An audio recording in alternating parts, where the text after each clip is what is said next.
Hi, everybody. Welcome to week 7. I just first want to say I miss you all and I hope everyone is safe.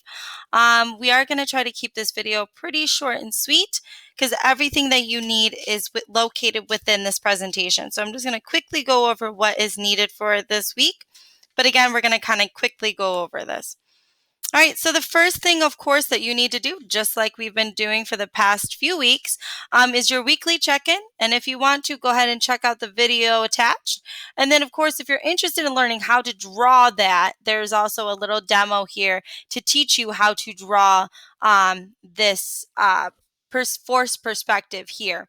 This is a great video. Again, it deals with a lot of force perspective, but also, too, it deals with style and kind of creating your own world of imagination.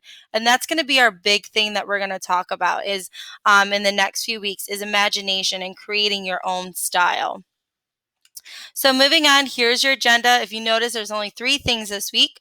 You have your week 7 check-in, your perspective shading and scale, which are some notes, and then of course your week 7 assignment. So again, you have your check-in, you have your scale notes, and then of course your assignment.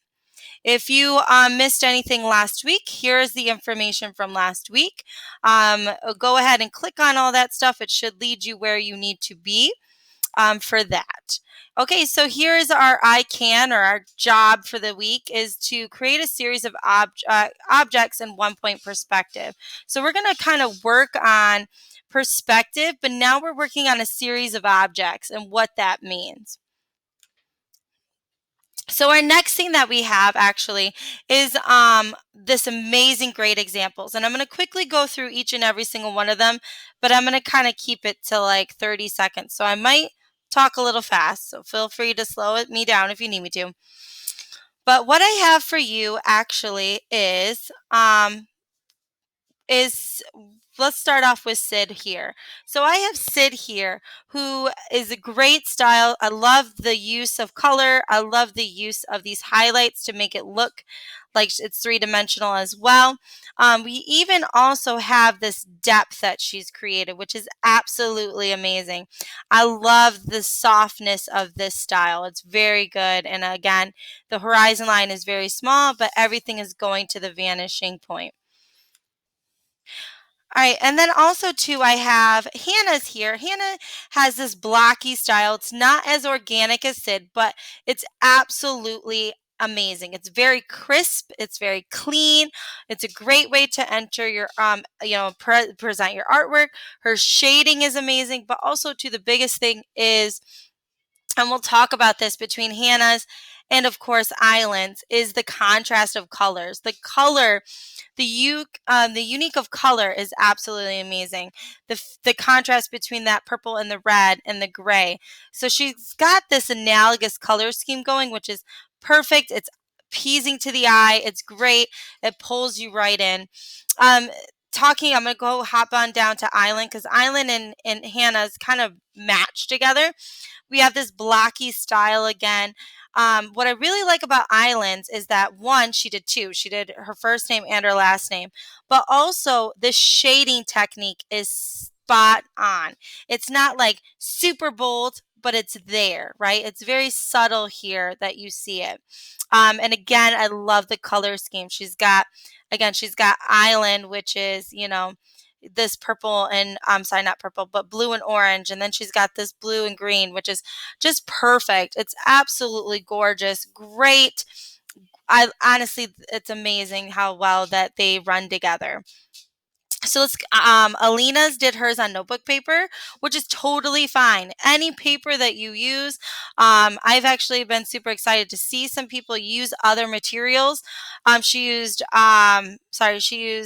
pen and notebook paper. That's totally fine. And I think Owen Kippis used notebook paper too.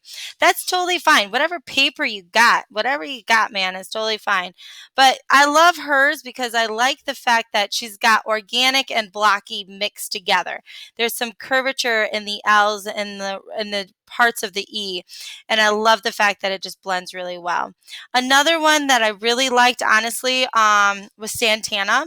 And the reason why I like Santana's is because of the style itself. It's so unique to almost everyone that turned one in.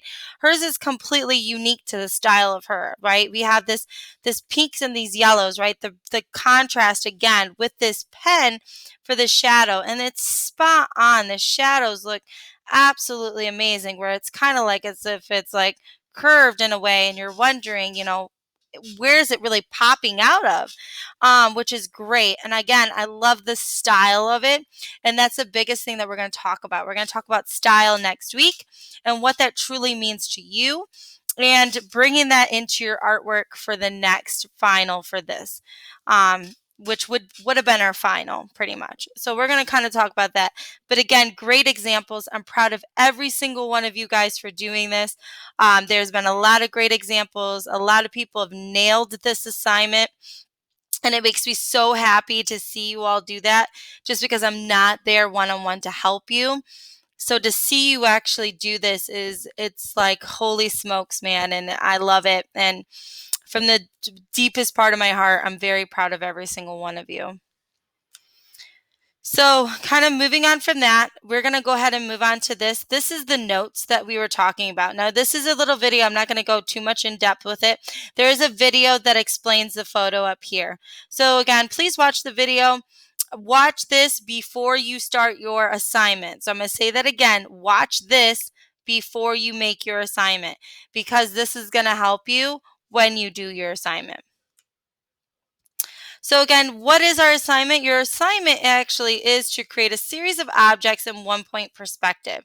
So we're going to create a series of objects in 1-point perspective. We're not dipping into 2. Some people have been asking about that. And no, we're not going to dip into that, just because it's easier to stick to 1 and explore that 1-point perspective really, really well. So again, we have a series of objects in 1-point perspective. We're going to do 3 trees. We're going to do 3 buildings, and then you're going to do a sidewalk. The way that I'm going to grade you is all down here, which is the rubric. It is also located on Google Classroom. So if you're wondering how you're going to be graded, please go ahead and make sure you click on the assignment. It will also show you the rubric for Google Classroom. But again, I want to see 3 trees, 3 buildings, and a sidewalk. So week 7 assignment, here is how you can do it. For your week 7 assignment, you can do it step by step here and follow along with me in YouTube, and then upload to Google Classroom. If you are one person that does not have time for that, or you really liked the other assignment before where you can just jump in, here it is. So just dive in and do it on your own. You're more than welcome to. Here I break it down step by step by step for you. So there's 2 different ways that you can complete this assignment here. There's also a challenge, which I kind of want to take the word challenge out of it. But what that does actually is it creates, you can create more details within your drawing. So it's not just trees, a sidewalk, and buildings, maybe, adding some parts to the road or adding a curb to your sidewalk. This one just goes a little bit more in detail with that. So that's just some extra things that you can play with. Over here again is the requirements. So again, 3 trees, 3 buildings, and a sidewalk. Moving on. So if you need help with anything, go ahead and click on that. It is a form. There's basic questions. Everything that you put on these Google Forms are completely private. Only I see them. So if you need anything, need help, or you're struggling with something, please let me know. You can definitely do it Google Form. But you can also too just email me. My office hours are Monday through Friday from noon to 4 p.m. Email me. You can also Google Hangout me up here. So if you click on Google Hangouts, type in this email, and you'll get me. I'll respond to you hopefully within 24 hours of whatever reach out that you do. Again, you are done. If you need anything from me, please let me know. And again, we are all done for this week. We are almost done, boys and girls, and I promise you that we're going to start working on some individual things where it's still going to be step-by-step projects, but it's going to be more geared towards your style. So again, if you need anything, please go ahead and make sure you fill in that check-in and your weekly sorry, your check-in and your weekly assignment. So those two things, check-in and weekly assignment. And that is it for the week. I pray for all those who have AP testing this week, and I miss you all very much. And yeah, hope you all are having a good week, staying safe, washing hands, and hopefully we'll get to see you guys soon. All right, bye guys.